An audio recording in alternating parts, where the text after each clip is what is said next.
আসসালামু আলাইকুম সবাইকে স্বাগতম জানাচ্ছি আমাদের আজকের আরেকটি ভিডিওতে। তো আজকে আমরা একটি খুবই গোপন এবং কি সিক্রেট একটা টিপস জানবো কিভাবে আপনি একটি গোপন ফোল্ডারে সবকিছু রেখে দিতে পারেন। উইন্ডোজ আসলে এরকম করে গোপন করে রাখা একটু ডিফিকাল্টি বটে, যদি আপনি স্পেশালি লক করতে না পারেন। লক করলেও তো আসলে অনেকে দেখে ফেলবে। তো এখন আমরা জানবো আসলে কিভাবে একটি একদম গোপন একটি ফোল্ডার তৈরি করতে পারবেন আপনার ডেস্কটপে।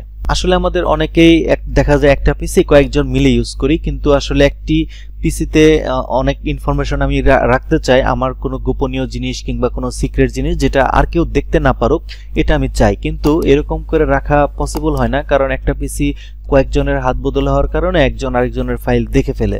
তো আমরা আজকে জানবো কিভাবে সিক্রেট ফোল্ডার তৈরি করে আমাদের যে কোনো ডকুমেন্টস কিংবা যে কোনো গোপনীয় জিনিস সেখানে রাখতে পারি। তো প্রথমে আপনাকে উইন্ডোজে ডেস্কটপে গিয়ে আপনি একটা নিউ ফোল্ডার খুলবেন। নিউ ফোল্ডার খোলার পর এটা রিনেম করতে হবে। রিনেম করার জন্য অল্টার চাপ দিয়ে ধরে 0160 বাস অল্টার ছেড়ে দিবেন। এটা হচ্ছে কোনো নাম ছাড়া একটা ফোল্ডার তৈরি হলো। এখন ফোল্ডার তৈরি হলে কি হবে, এই যে ফোল্ডারটা দেখা যাচ্ছে এখানে আপনি রাখবেন কিভাবে। রাখতে গেলে আপনাকে প্রথমে এটার রাইট বাটনে ক্লিক করতে হবে, এরপর যেতে হবে প্রপার্টিসে। প্রপার্টিসে যাওয়ার পর আপনাকে কাস্টমাইজে যেতে হবে, এখানে চেঞ্জ আইকন। চেঞ্জ আইকনে যাওয়ার পর এখানে আপনি যে কোনো আইকনই দিতে পারেন। এরকম আইকন, এরকম ফোল্ডারের আইকন, সিডির আইকন, যে কোনো ধরনের আইকন দিতে পারেন। এখানে অনেকগুলি আইকন দেয়া আছে, আপনি যেটা খুশি সেটা দিতে পারেন। কিন্তু আমাদের ফোল্ডারটা যাতে দেখা না যায় সেজন্য আমরা এই যে এখানে আপনি দেখতে পাচ্ছেন এখানে ফাঁকা একটা আছে, এটা আমরা সিলেক্ট করে নিয়ে অ্যাপ্লাই করে ওকে দিয়ে দিব। এখন আমাদের ফোল্ডারটি কিন্তু দেখা যাচ্ছে না, এখানে একটি ফোল্ডার আছে, আপনারা দেখতে পাচ্ছেন এখানে একটি ফোল্ডার আছে।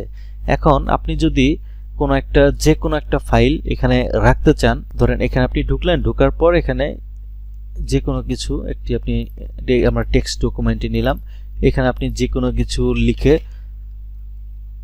সেভ করে নিলেন।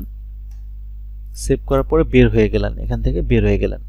এটা আসলে কেউ খুঁজে পাবে না, আপনি জানেন যে ঠিক এই জায়গায় এই ফোল্ডারটা আছে। এটা ওপেন করবেন, এখানে যাবেন, এখানে আপনি ছবি, ভিডিও শুরু করে যে কোনো ডকুমেন্টস এখানে রেখে দিতে পারবেন, তাহলে আর কেউ দেখতে পাবে না।